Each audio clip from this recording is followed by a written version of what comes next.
Et si le secret pour vivre ta meilleure vie était simplement d'arrêter d'essayer, sans fixer plus d'objectifs, créer un tableau de vision, lire plus de livres ou changer tes habitudes.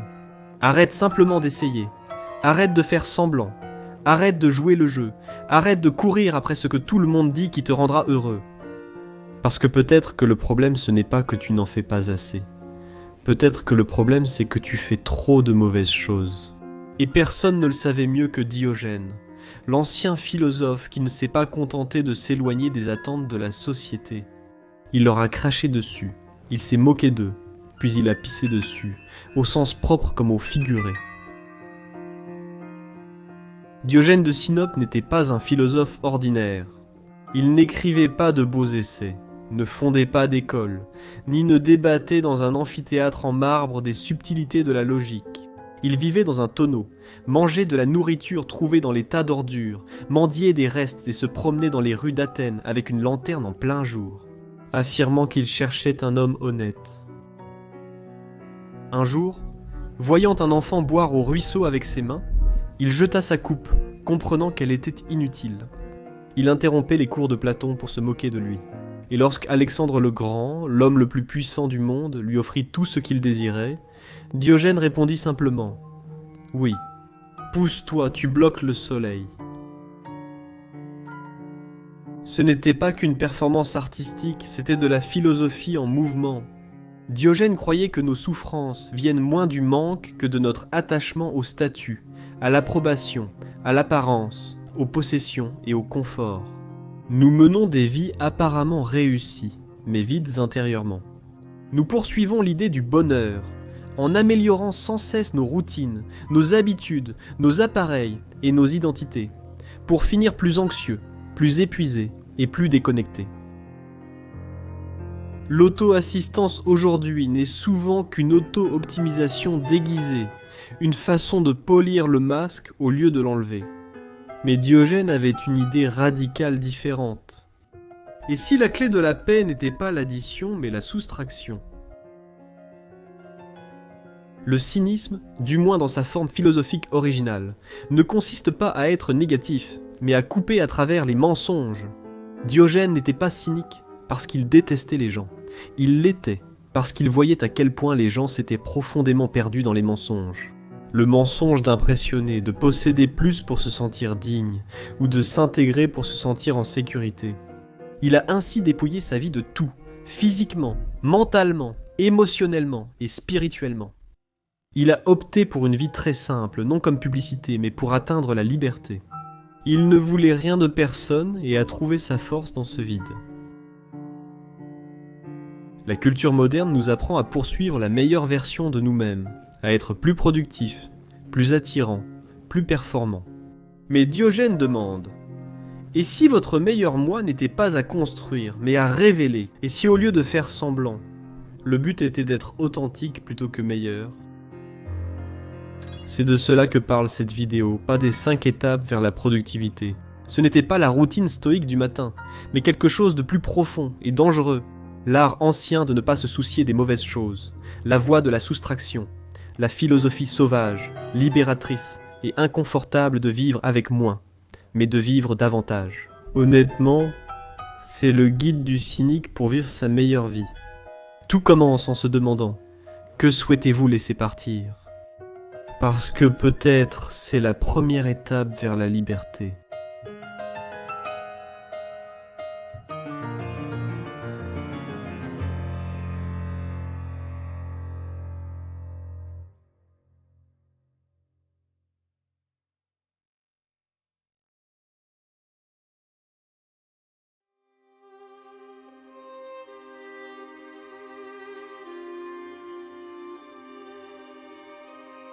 Pour comprendre Diogène, nous devons commencer par entrer dans un monde très différent du nôtre, mais étrangement familier. L'Athènes antique, vers le IVe siècle avant notre ère, était une ville à l'apogée de son éclat philosophique, mais aussi à la croisée d'une décadence culturelle. Socrate a récemment remis en cause les valeurs athéniennes, questionnant la justice et la vertu, ce qui lui a valu d'être condamné à mort pour avoir corrompu la jeunesse, à la suite de son procès. Son héritage a entraîné de nouveaux courants philosophiques, chacun tentant de répondre à la même question différemment. Qu'est-ce que cela signifie de mener une vie bonne ? Platon a cherché à construire un monde idéal par la raison. Aristote penchait vers l'équilibre et la modération. Une autre école, dirigée par Antisthène, élève de Socrate, se formait et adoptait une position plus radicale. Antisthène croyait que la vertu ne concernait pas la connaissance ou la théorie, mais l'action.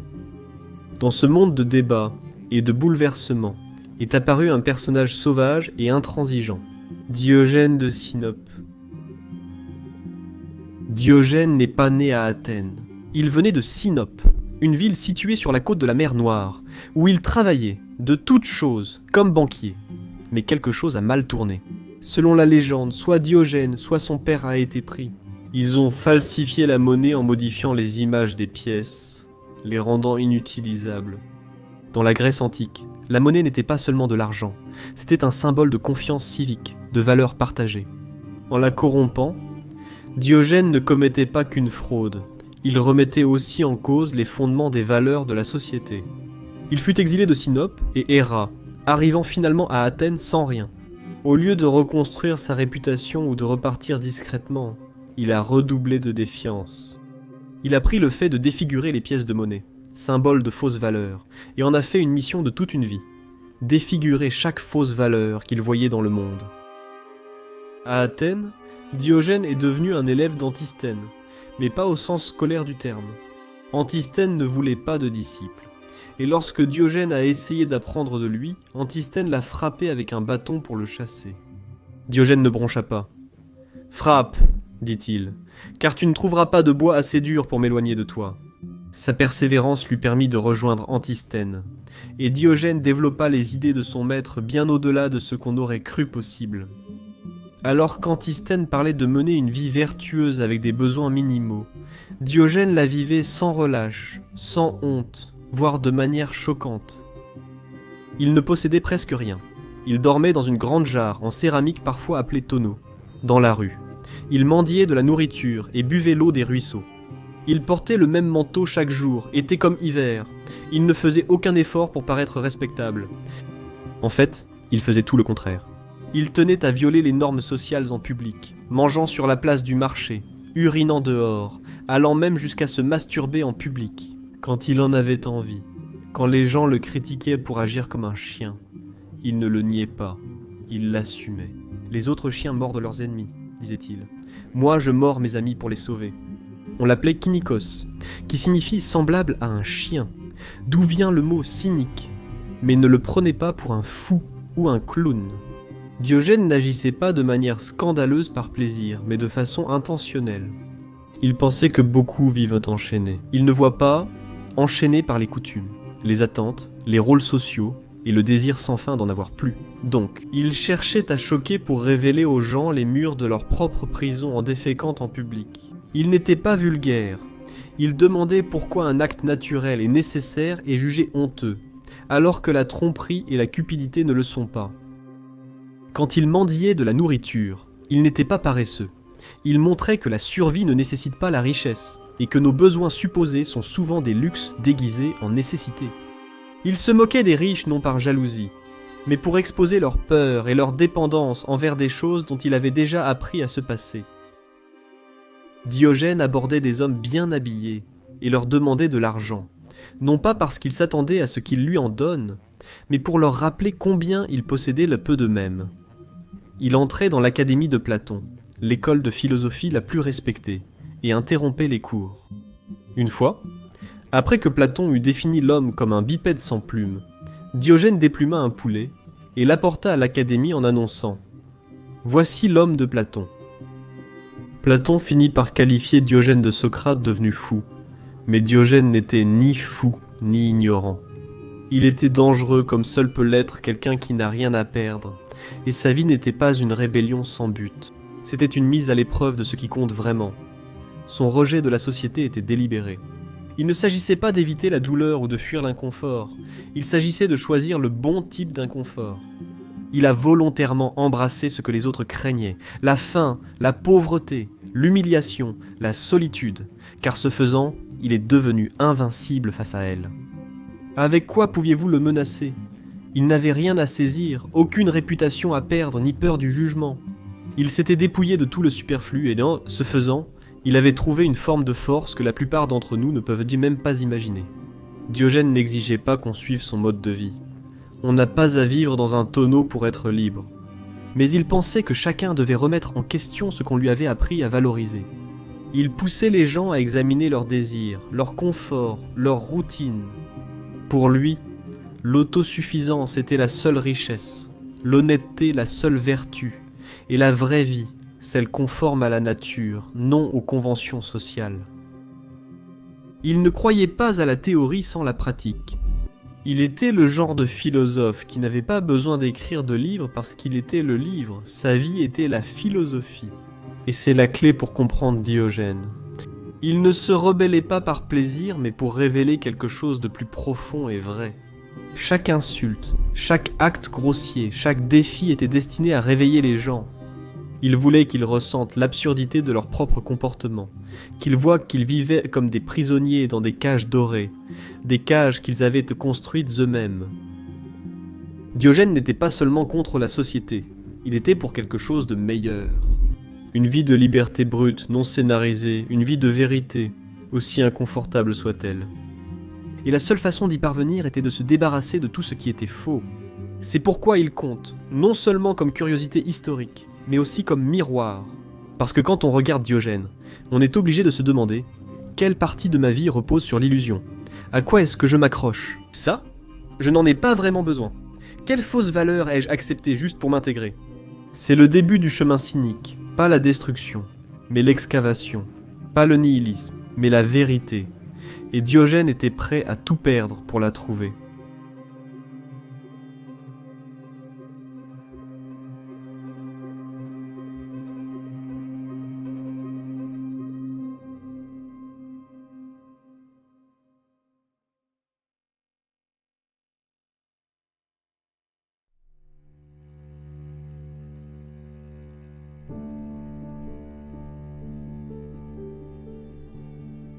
Pour comprendre le cynisme, il faut laisser de côté le sens moderne du mot, aujourd'hui. Quand on dit « il est cynique », on désigne souvent quelqu'un de méfiant, qui rejette l'espoir et voit les autres comme égoïstes ou hypocrites. Mais ce n'est pas du tout ce que signifie le cynisme philosophique, pas même de près. Les premiers cyniques, loin d'être amers ou désespérés, étaient profondément engagés envers la vérité et y croyaient. Pour bien vivre, vous n'aviez pas besoin de plus de conseils, de choses ou de théories. Vous deviez revenir à quelque chose d'ancien, quelque chose de simple, vous deviez revenir à la nature. Cynique vient du grec kynikos, signifiant semblable à un chien. Cela devait être une insulte, mais Diogène et ses disciples l'ont adopté. Pour eux, être comme un chien signifiait vivre simplement, instinctivement et sans honte. Les chiens ne portent pas de masque, ni ne prétendent être ce qu'ils ne sont pas. Ils mangent quand ils ont faim, aboient s'ils se sentent menacés et dorment fatigués. Ils ne jouent pas à des jeux sociaux et ne courent pas après le statut. Ils vivent naturellement. Et c'est exactement ce que les cyniques cherchent à faire, pas d'une manière primitive ou animale, mais d'une manière philosophique. Être cynique, c'était rejeter tout ce qui t'éloignait de ta vraie nature, tout ce qui compliquait la vie, tout ce qui te rendait moins libre. Le premier et le plus important principe du cynisme est celui-ci, vivre selon la nature. Cela ne signifie pas enlacer des arbres ou camper, même s'ils n'y seraient sûrement pas opposés. Cela veut dire vivre en accord avec votre véritable nature. Un humain a juste besoin de nourriture, d'un abri, d'une santé minimale et d'un lien pour survivre. Tout le reste, vêtements coûteux, réseaux sociaux, validation, prestige professionnel, c'est du superflu. Et le problème, c'est que plus on accumule de superflu, plus on en dépend, et plus nos vies deviennent compliquées. Les cyniques pensaient qu'en enlevant tout ça, en supprimant le faux et l'artificiel, on pouvait revenir à ce qui est réel, et c'est là que commence la liberté. La deuxième idée fondamentale est le rejet du matérialisme et du statut social. Diogène n'était pas pauvre par contrainte, mais par choix. Pour lui, ne rien désirer était la vraie richesse. Moins tu as besoin de choses pour être heureux, plus il est difficile pour le monde de te contrôler. Si tu as besoin d'un certain travail, d'un certain revenu ou d'un certain nombre d'abonnés pour te sentir digne, alors ta paix est toujours en danger. Mais si tu peux te contenter de très peu, alors tu es intouchable. Tu n'as pas besoin d'impressionner qui que ce soit.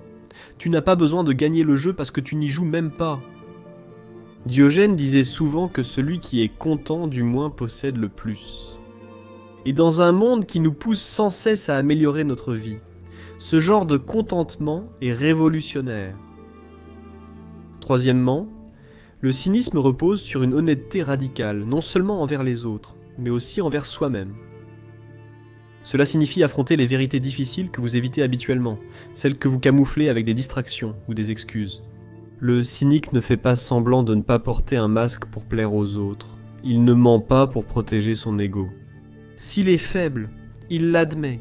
S'il a peur, il l'assume. S'il ne sait pas quelque chose, il le dit. Dans un monde obsédé par l'image et la performance, une telle honnêteté est rare et forte. Diogène ne prêchait pas seulement cette honnêteté, il la vivait.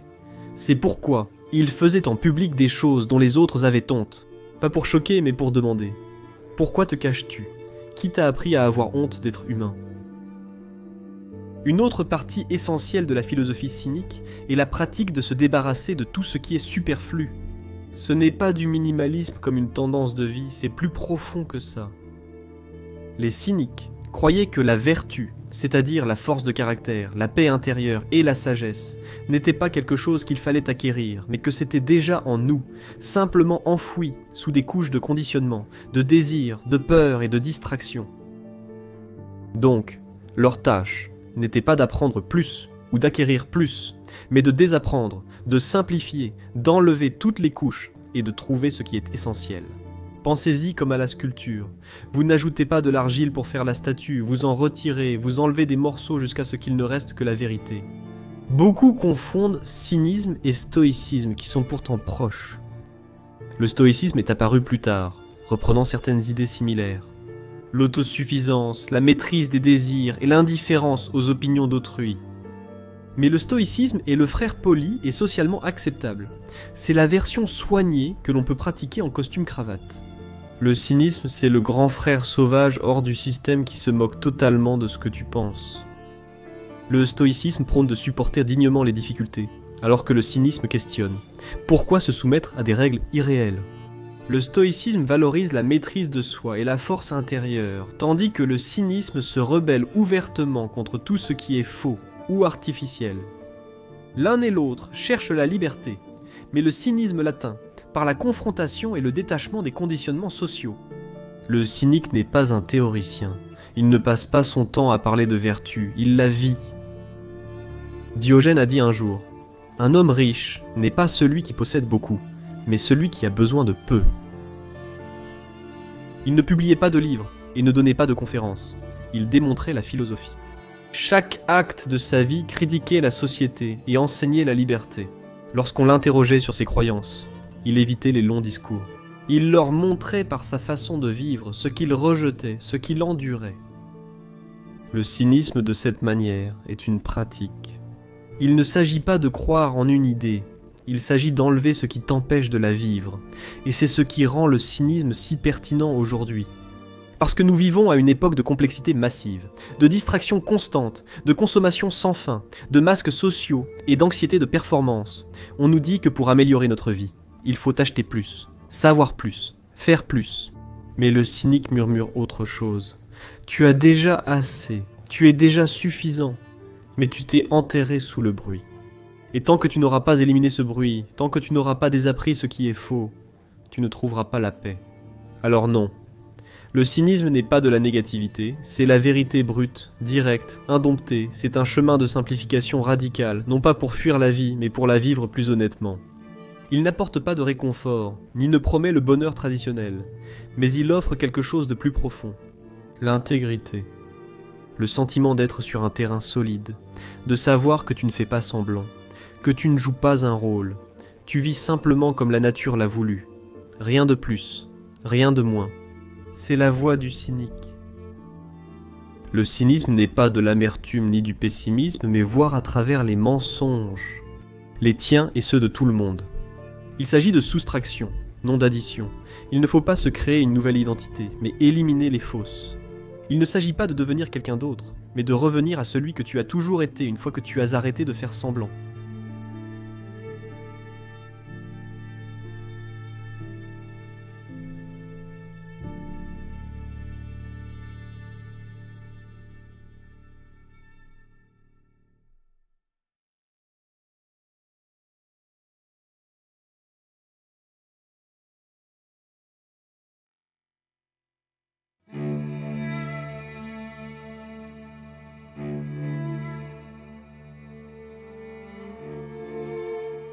Diogène ne croyait pas au débat de société, mais à la confrontation, qu'il pratiquait non par des théories ou essais, mais par des actions audacieuses et absurdes, poussant chacun à confronter ses propres valeurs. Il n'essayait pas de gagner des arguments, il essayait de tendre un miroir. Sa vie est devenue une sorte de satire vivante, une performance artistique de philosophie brute, où chaque acte était une chute visant à dévoiler les mensonges qui tenaient les gens prisonniers. Sa cible était toujours la même hypocrisie, la façon dont les gens prétendaient y valoriser la vertu, l'honnêteté, la simplicité, mais vivaient tout le contraire. Alors Diogène jouait le fou pour révéler qui étaient les vrais idiots. L'une des histoires les plus célèbres, presque mythique dans sa simplicité, met en scène Diogène et Alexandre le Grand. À cette époque, Alexandre était l'homme le plus puissant. Il avait conquis la moitié du monde, possédait armées, richesses et palais. Et il avait entendu parler de ce philosophe étrange qui vivait dans un tonneau et ne craignait personne.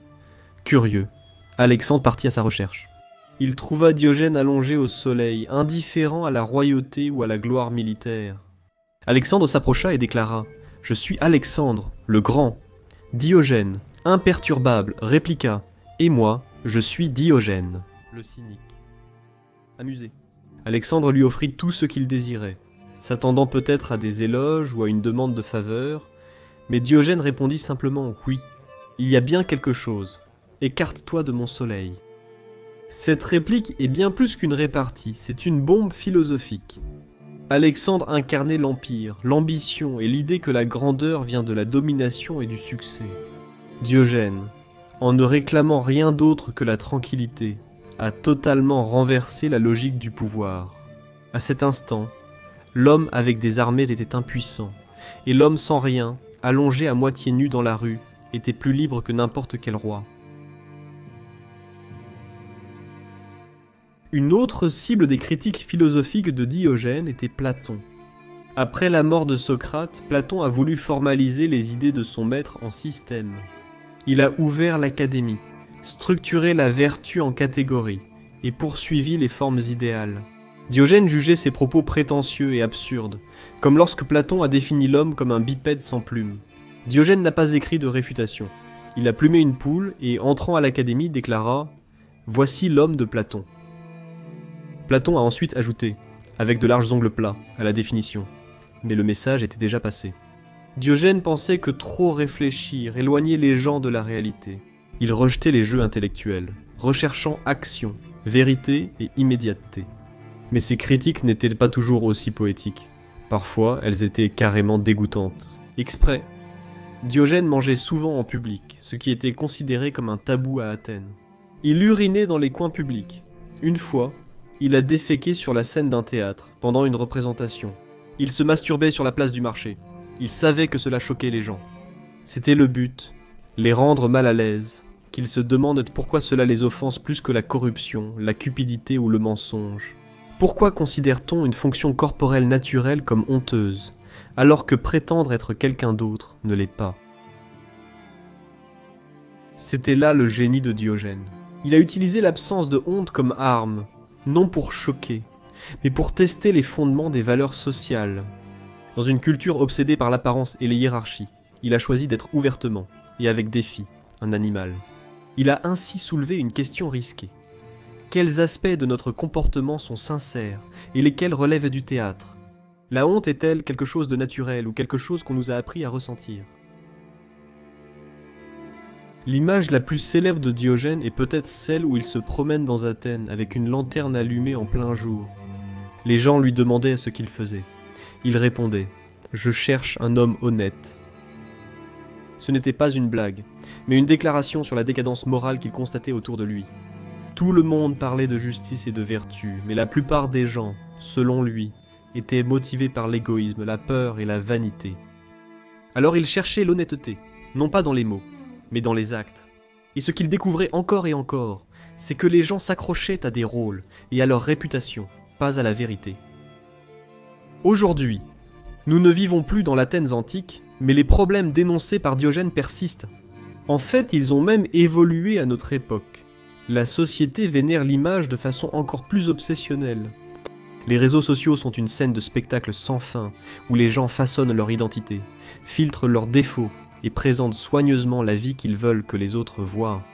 Nous vivons à une époque d'influenceurs, d'autopromotion et de perfection esthétique. Même l'authenticité est désormais une mise en scène. Dans un monde comme celui-ci, Diogène serait annulé instantanément. Il enfreindrait toutes les règles de la communauté, il serait démonétisé, banni, signalé, mais cela ne ferait que prouver son point de vue. Nous redoutons davantage la perturbation que la malhonnêteté, et sommes plus choqués par l'impolitesse que par l'hypocrisie systémique. Diogène verrait la réalité derrière la culture des influenceurs, du hustle et du développement personnel, qui prétend libérer mais s'alimente de l'insécurité. Il dénoncerait tout cela franchement, sans honte ni excuse. En fait, l'obsession actuelle d'être dans la tendance, de rester appréciable, de dire ce qu'il faut, d'éviter de froisser, c'est exactement le genre d'esclavage doux que Diogène vivait pour détruire. Il ne cherchait pas à être aimé, il ne se souciait pas de s'intégrer, il ne se préoccupait même pas d'être retenu dans les mémoires. Il se souciait de la liberté, du genre de liberté qui vient quand on arrête de se préoccuper de la façon dont on est perçu, et qu'on commence à se soucier de savoir si l'on vit dans la vérité ou non. Et c'est là que Diogène devient plus qu'un simple provocateur. Ses actions étaient peut-être scandaleuses, mais sa motivation n'était pas la cruauté, c'était la compassion dans son sens le plus brut. Il voulait que les gens se réveillent, qu'ils se débarrassent des chaînes mentales dont ils ne savaient même pas qu'ils les portaient. À chaque fois qu'il mettait quelqu'un mal à l'aise, il tentait de les ramener à la réalité. Pour ôter les couches de conditionnement social et les amener à se demander « Pourquoi vivre ainsi ? Qui m'a appris à accorder de la valeur à cela ? Que se passe-t-il si j'arrête de faire semblant ?» C'est ça, l'art du roast philosophique. Diogène n'insultait pas pour s'amuser. Il révélait les contradictions, tendait un miroir et défiait les gens de s'y confronter. La plupart détestèrent ce reflet, mais certains saisissaient le message. Même Alexandre le Grand, après avoir été roasté par Diogène, aurait dit « Si je n'étais pas Alexandre, je voudrais être Diogène ». Parce qu'au fond de lui, même le conquérant savait que cet homme était vraiment libre.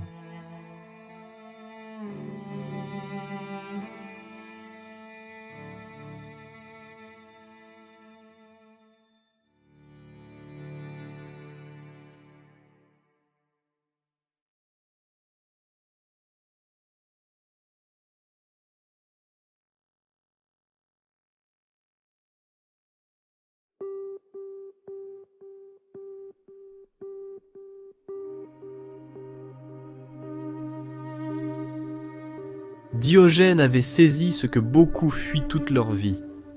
La vraie liberté réside non dans l'accumulation, mais dans le lâcher-prise. Dans une culture qui évalue notre valeur selon nos possessions, revenus, vêtements, voitures, montres, nombre d'abonnés. Diogène a renversé la situation. Il ne voulait pas plus, il voulait moins. Non pas parce qu'il détestait le plaisir ou le confort, mais parce qu'il voyait clairement que plus tu as besoin de choses, plus il est facile pour le monde de te contrôler. Alors il a décidé de vivre avec presque rien. L'une des histoires les plus révélatrices de la vie de Diogène concerne un bol. Il en portait un avec lui pour boire de l'eau, juste un outil simple, l'un des rares objets qu'il possédait. Un jour, il vit un garçon boire à la fontaine avec ses mains et, sans hésiter, Diogène jeta son bol. Si un enfant pouvait boire sans rien, lui aussi le pouvait. Ce moment n'était pas seulement une question de réduire l'encombrement, c'était une décision philosophique. Chaque objet qu'il retirait de sa vie était une dépendance en moins, une chose de moins à porter, une chose de moins qu'on pouvait lui enlever. Plus il abandonnait de choses, plus il se sentait libre à la fin de son désencombrement. Diogène ne possédait qu'un manteau, un sac pour la nourriture et un bâton. C'est tout. Aucune maison, meubles, compte en banque, ni plan de retraite. Et pourtant, il n'était pas anxieux, il était autonome. Alors que d'autres fermaient leurs portes par peur des voleurs, Diogène dormait paisiblement à la belle étoile, tandis que d'autres s'inquiétaient des promotions ou de la valeur de leurs biens. Diogène se réveillait avec le soleil et vivait chaque jour comme il venait. Il n'avait pas de stabilité, mais il avait l'indépendance. Il n'avait pas de confort, mais il avait la paix. Maintenant, essayez d'imaginer cela aujourd'hui.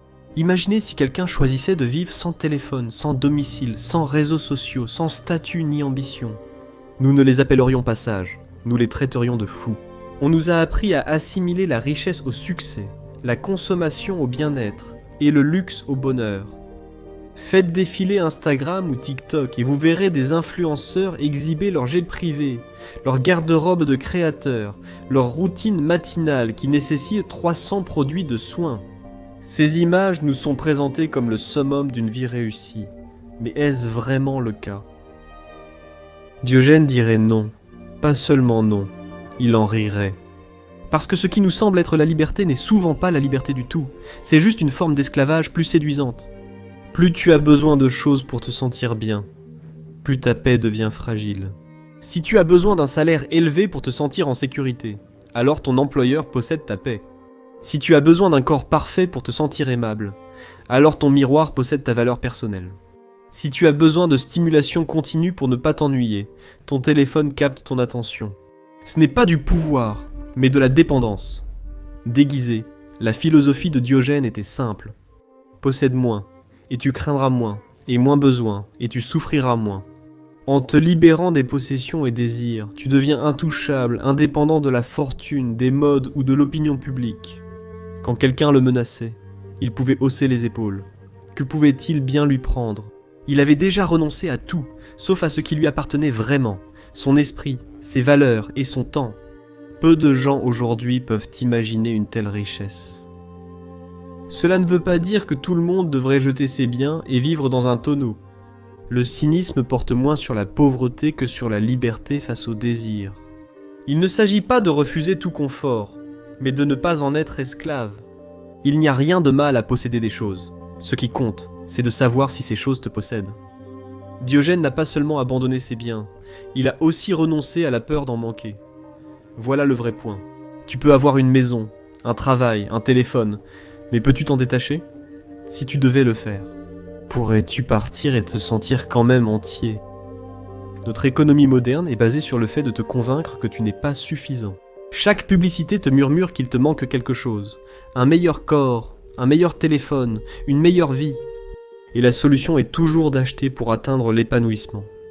Mais l'épanouissement ne vient pas du plus, il vient du moins, du fait d'avoir besoin de moins, de simplifier ta vie, jusqu'à ce qu'il ne reste que ce qui t'appartient vraiment, pas ce que tu as loué. Du marché des tendances et de la validation, il y a une citation, souvent mal attribuée, mais profondément en accord avec la pensée cynique. La richesse, c'est avoir peu de désirs, pas beaucoup de biens. Diogène a vécu cette vérité jusqu'à l'extrême. Il s'est entraîné à ne presque rien désirer, non pas parce qu'il était malheureux, mais parce qu'il avait découvert la joie de l'autosuffisance. Imaginez vous réveiller, sans avoir besoin de vérifier votre compte en banque, sans avoir besoin d'impressionner qui que ce soit, sans avoir besoin de prouver quoi que ce soit, simplement exister, honnêtement et pleinement. C'est la version cynique de la richesse. Il a remis en cause la définition de ce que signifie être riche. Dans une histoire, des hommes riches se moquaient de Diogène. « Si tu flattais, tu n'aurais pas à mendier. » Diogène répondit immédiatement. « Si vous appreniez à mendier, plus besoin de flatter. » C'était là sa force. Il n'était pas dépendant des éloges, de l'approbation ou de l'argent. Il n'avait rien, mais ne manquait de rien car ses besoins étaient en accord avec la nature, pas la culture. Et cela soulève une question inconfortable pour nous tous. Combien de choses que nous poursuivons sont vraiment nécessaires ? Combien de choses que nous pensons nécessaires ne sont en réalité que du conditionnement ? Peut-on être heureux avec moins ? Oui, car libéré de la pression de suivre le rythme, pas par résignation. Diogène ne vivait pas dans le manque, il vivait dans l'abondance, Non pas une abondance matérielle, mais une abondance intérieure. Il avait du temps, il avait de la clarté, il n'avait rien à cacher et rien à craindre. Il y a quelque chose de profondément rafraîchissant dans cela. Dans un monde de défilement, de consommation et d'efforts sans fin, Diogène agit comme un bouton de réinitialisation. Il nous rappelle que le but de la vie n'est pas de collectionner des trophées, mais de découvrir qui l'on est. Quand tout le reste est enlevé, tu n'as pas besoin de plus. Tu as besoin de moins, mais de mieux. Moins de bruit, de désir et de faux semblants. Plus de vérité, de paix et de liberté. Moins tu as besoin, plus tu es libre. C'est la version cynique du succès. Ce n'est pas combien tu possèdes, mais de combien peu tu as besoin pour être en paix. Diogène ne possédait rien, mais il traversait le monde intouchable, imperturbable et pleinement lui-même. Peut-être devrions-nous tous rechercher ce type de richesse.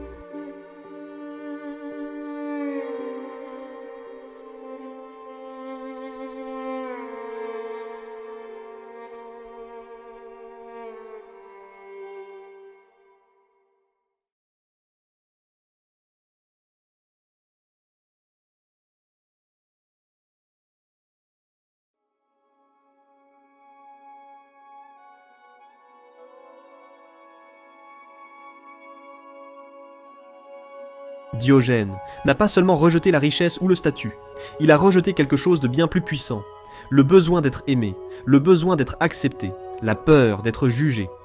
Il n'a pas seulement rejeté les normes sociales, il les a brûlées, allumant lui-même l'allumette et riant sous les regards. Pour Diogène, la liberté, ce n'était pas seulement posséder peu ou ne rien désirer, mais être immunisé contre l'opinion des autres. La honte, pensait-il, servait à rendre les gens soumis et discrets. Et si tu voulais être libre, tu devais tuer la partie de toi qui se souciait de ce que pensèrent les autres. Voilà pourquoi Diogène agissait de façon que nous jugeons scandaleuse. Il ne les faisait pas pour choquer, il les faisait pour détruire l'illusion de la honte. Il se baignait dans des rivières glacées, même lorsque les autres se moquèrent de lui. Il mendiait en plein jour, acte réservé aux plus misérables à Athènes. Il urinait en public, il se masturbait même dans la rue, ce qui horrifie encore les gens aujourd'hui. Pour lui, ce n'étaient pas des actes de rébellion, mais de libération. Il voulait prouver que la source de votre souffrance n'est pas l'acte lui-même, mais votre peur de ce que les autres vont penser. Vous n'êtes pas lié par la nature, mais par l'opinion. Et la seule façon de briser la chaîne, c'est d'aller droit dans le jugement, et de sentir qu'il perd son pouvoir. Dans le langage d'aujourd'hui, ce que Diogène pratiquait serait appelé la thérapie d'exposition, une méthode utilisée en psychologie moderne pour traiter les phobies, l'anxiété et le trouble de stress post-traumatique. L'idée est simple. Au lieu d'éviter ce que vous craignez, vous vous y exposez progressivement et, avec le temps, votre cerveau ne le voit plus comme dangereux. La peur diminue, la honte se dissout. Par exemple, une personne ayant peur de parler en public peut s'exercer en faisant de courts discours devant un miroir, puis devant un ami, puis un groupe. Petit à petit, ils se désensibilisent à la peur. Diogène a poussé ce concept à l'extrême. Il s'est rendu tellement familier avec le jugement, le rejet et le ridicule que cela ne l'atteignait plus. Il ne se contentait pas de tolérer la critique, il y était immunisé. Et voilà le truc, il n'est pas né comme ça. Personne ne l'est. Il s'est entraîné à être sans honte. Il a surmonté l'inconfort à plusieurs reprises, jusqu'à ce que cela n'ait plus d'importance. C'est une leçon pour nous, car nos vies sont aujourd'hui influencées par la peur du jugement, souvent sans que nous le réalisions. Les réseaux sociaux ont tout aggravé. Chaque post, photo ou commentaire, nous cherchons continuellement l'approbation. Est-ce que j'ai eu assez de likes? Est-ce que j'ai dit quelque chose de stupide? Est-ce qu'on m'ignore? Nous façonnons nos personnalités comme des marques. Nous publions ce que nous pensons que les gens veulent voir. Nous dissimulons nos bizarreries, corrigeons nos défauts et finissons par oublier l'authenticité. Le perfectionnisme et le besoin de plaire naissent de cette peur. On veut dire non, mais on ne le fait pas, s'exprimer. Mais on se tait, se reposer. Mais on s'épuise encore, pour éviter d'être jugé paresseux. Une grande partie de ce que nous faisons n'est pas motivée par le désir, mais par l'évitement. Éviter la désapprobation, éviter la gêne, éviter le rejet. Mais Diogène propose une autre voie. Il montre que le ridicule perd son pouvoir si on cesse de s'en soucier. Cette honte n'a de pouvoir que si vous lui en donnez. Pensez-y comme ça, et si vous affichiez votre bizarrerie au grand jour? Osez partager vos vraies pensées, même impopulaires. Et si vous laissiez les gens vous mal comprendre, sans vous précipiter pour expliquer? Et si vous arrêtiez de vous censurer? Diogène vivait non seulement comme si personne ne le voyait, mais aussi comme si tout le monde le voyait, sans s'en soucier. C'est ce genre de force intérieure dont nous avons besoin aujourd'hui. Pas la force d'être aimé, mais la force d'être détesté sans broncher.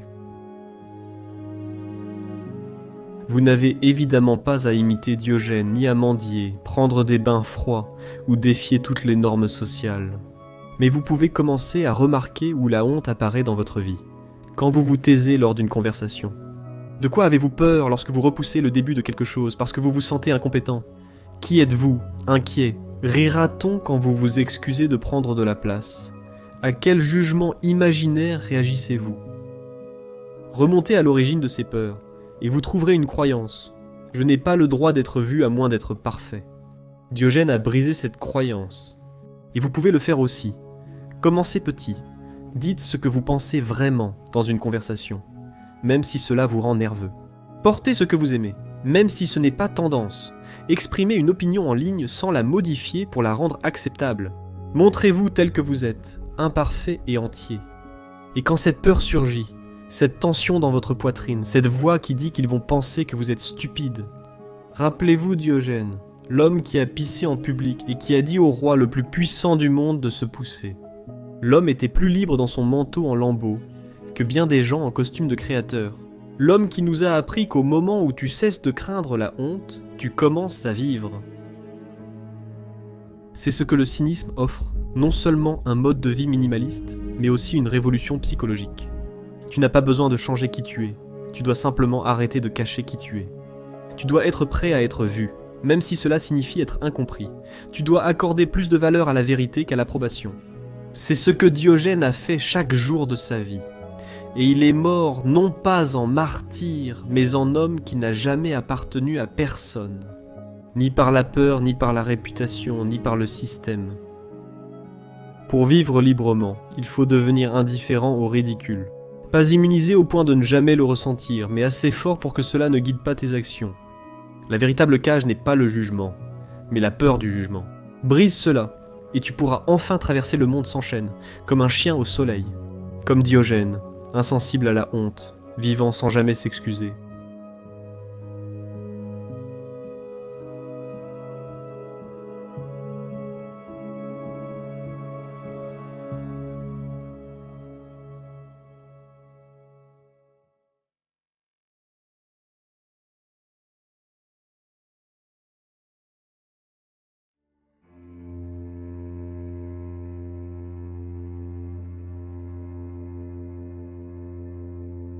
Vivre comme Diogène ne signifie pas aujourd'hui jeter ton téléphone, quitter ton travail ou habiter dans un tonneau.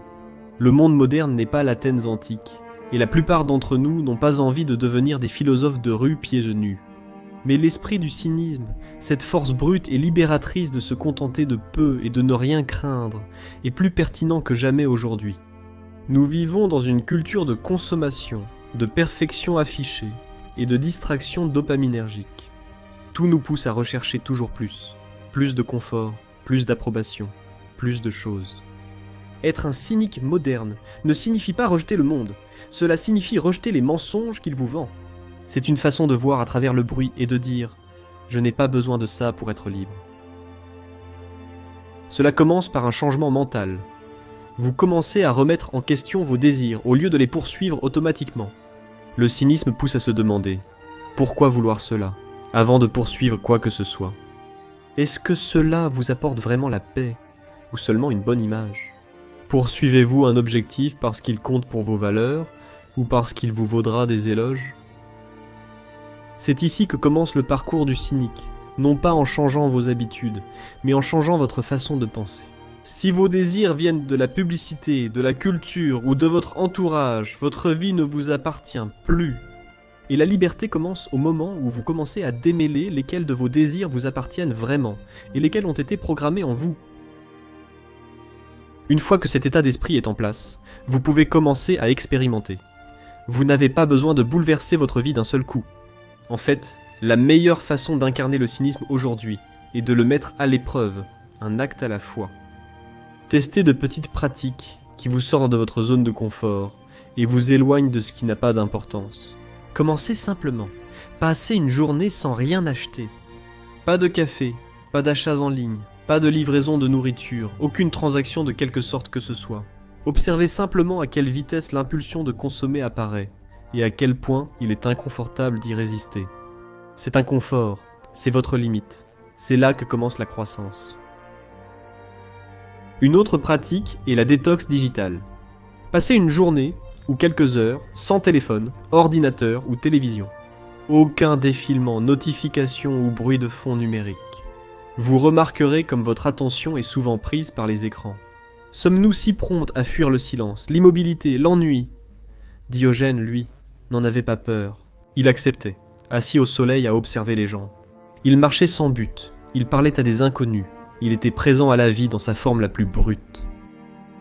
Un cynique moderne apprend à faire de même, non pas en rejetant complètement la technologie, mais en reprenant le contrôle de son attention.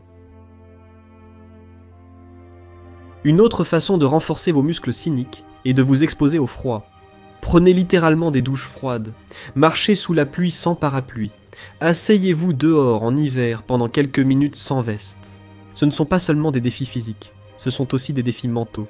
Ils vous apprennent à accepter l'inconfort, à ne pas paniquer dès que les conditions ne sont pas idéales. Le confort est une drogue moderne. Chauffage, clim, Uber Eats, livraison rapide, divertissement algorithmique.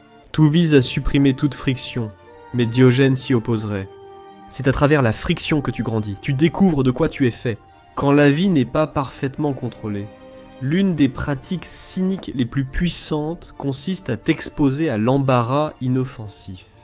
Cela peut aller du fait de porter des vêtements dépareillés en public, à chanter fort dans un parc ou à danser maladroitement devant des inconnus. L'objectif n'est pas de chercher l'attention, mais de te libérer de la dépendance à l'approbation. Nous dépensons tellement d'énergie à gérer la façon dont nous sommes perçus, à sculpter une version de nous-mêmes qui semble sûre, acceptable et appréciée. Mais Diogène pensait que la peur d'avoir l'air ridicule était l'une des prisons les plus profondes. Alors il faisait intentionnellement des choses qui mettaient les autres mal à l'aise, non pas parce qu'il aimait ça, mais parce qu'il s'en fichait. Et c'est ça le but, s'apprendre à soi-même qu'on peut survivre à la désapprobation, que le ridicule ne tue pas, qu'être imparfait en public n'est pas un échec moral. Tu ne vivras peut-être jamais dans un tonneau, mais tu peux trouver ta propre version de cela. Le tonneau. Dans le monde moderne, c'est tout mode de vie qui te permet de vivre simplement et librement, sans avoir besoin de validation constante. Cela peut vouloir dire vivre en dessous de tes moyens, choisir un petit appartement alors que tu pourrais en prendre un plus grand. Peut-être que cela veut dire supprimer tes réseaux sociaux pendant un an et voir ce qui se passe. Peut-être que cela veut dire quitter le travail qui paie bien mais qui te coûte ton âme. Le tonneau est un symbole. Il représente le fait de choisir ta paix intérieure plutôt que les attentes des autres. Et dans une culture obsédée par les apparences, c'est un choix radical. Une autre compétence puissante du cynique moderne est d'apprendre à dire non, sans s'excuser. Non aux invitations qui vous épuisent, non au travail qui va à l'encontre de vos valeurs, non aux obligations sociales qui sonnent faux. Diogène n'a pas demandé la permission de vivre à sa façon, vous non plus.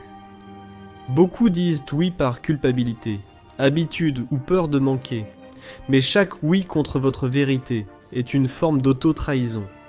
Le cynique n'est pas impoli, il est clair, il pose des limites et s'y tient, il ne s'explique que s'il le décide. Ils vivent de l'intérieur vers l'extérieur, pas de l'extérieur vers l'intérieur. La beauté de ces pratiques est qu'elles relèvent de la maîtrise de soi, pas du renoncement à soi. Résister à un faux désir vous rend peu à peu votre temps, énergie et identité. Chaque fois que vous choisissez l'inconfort plutôt que la conformité, vous vous rappelez que votre pouvoir ne vient pas du fait d'être apprécié, mais d'être honnête.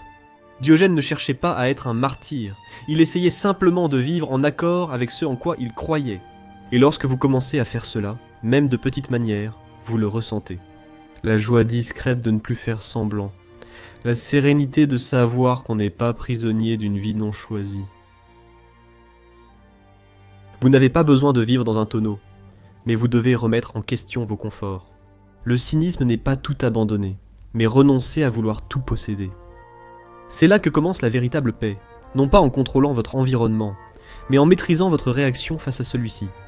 En apprenant à dire « je suis suffisant », sans artifice, en vous entraînant à être libre, même si le monde n'approuve jamais.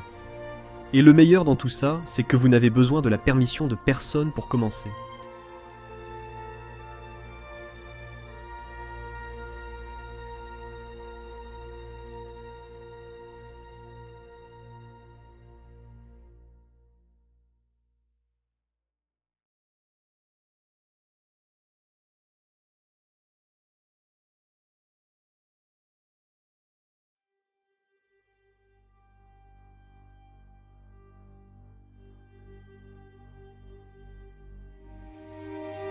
Le cynisme tel que Diogène l'a vécu est indéniablement puissant, mais il n'est pas sans défaut.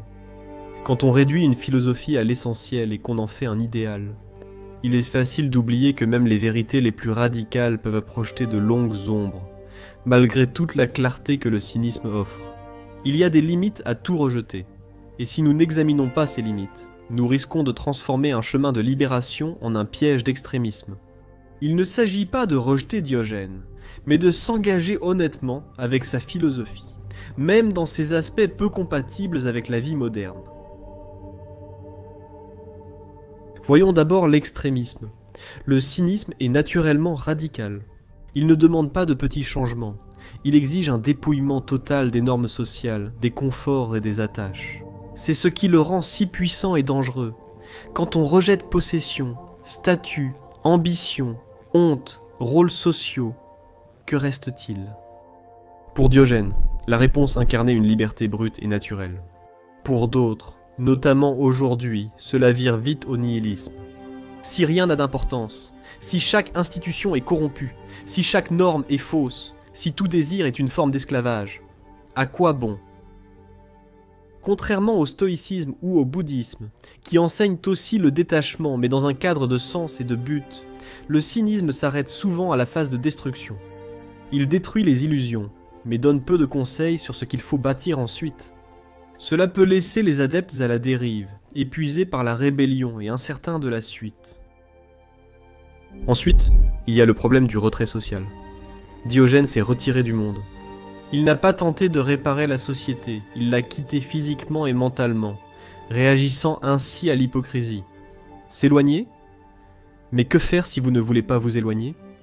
Et si vous voulez rester dans le monde? Avoir une famille, diriger une entreprise, faire partie d'une communauté, et vivre quand même de façon authentique. Le cynisme n'offre pas beaucoup d'aide dans ce cas.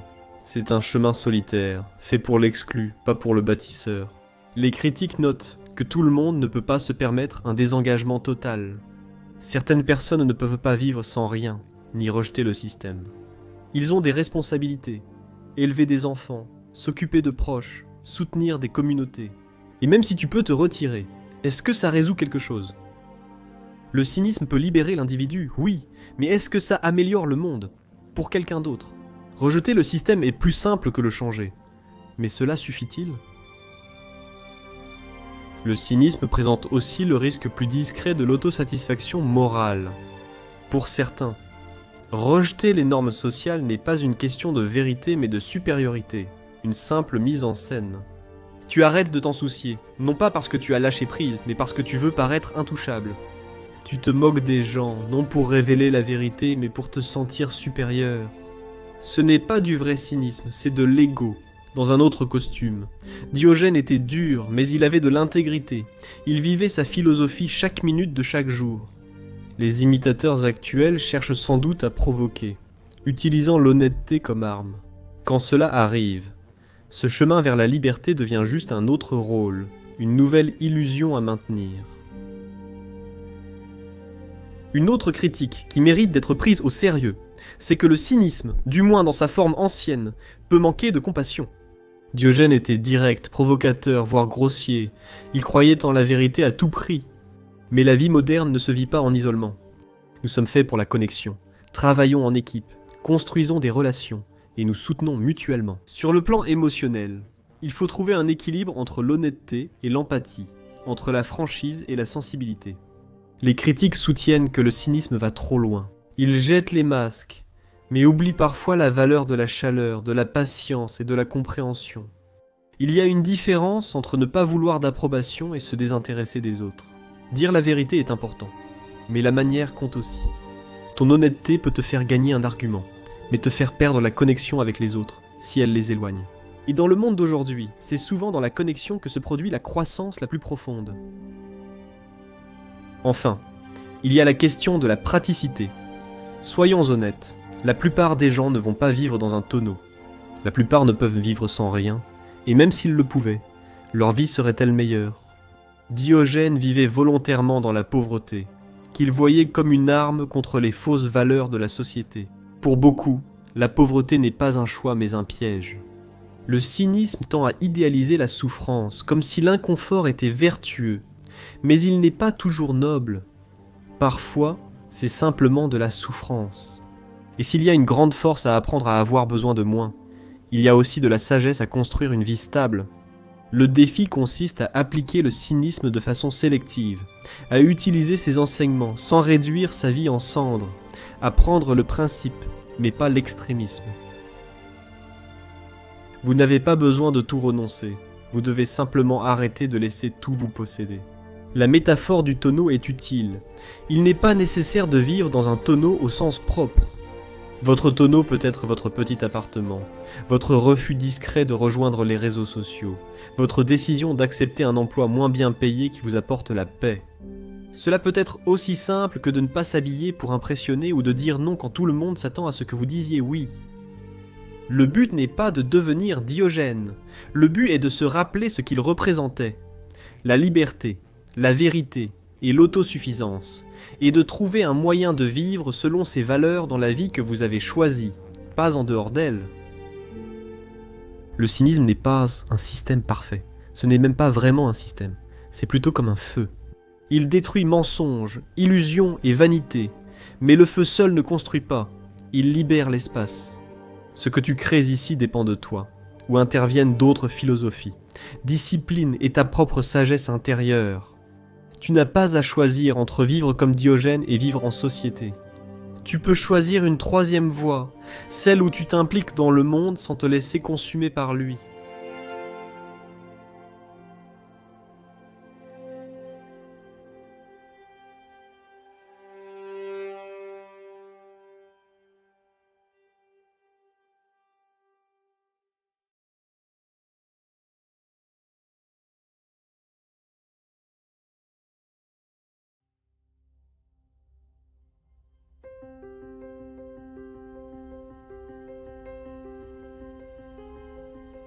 Le cynisme n'est ni une esthétique, ni un minimalisme, ni une tendance provocante pour Instagram.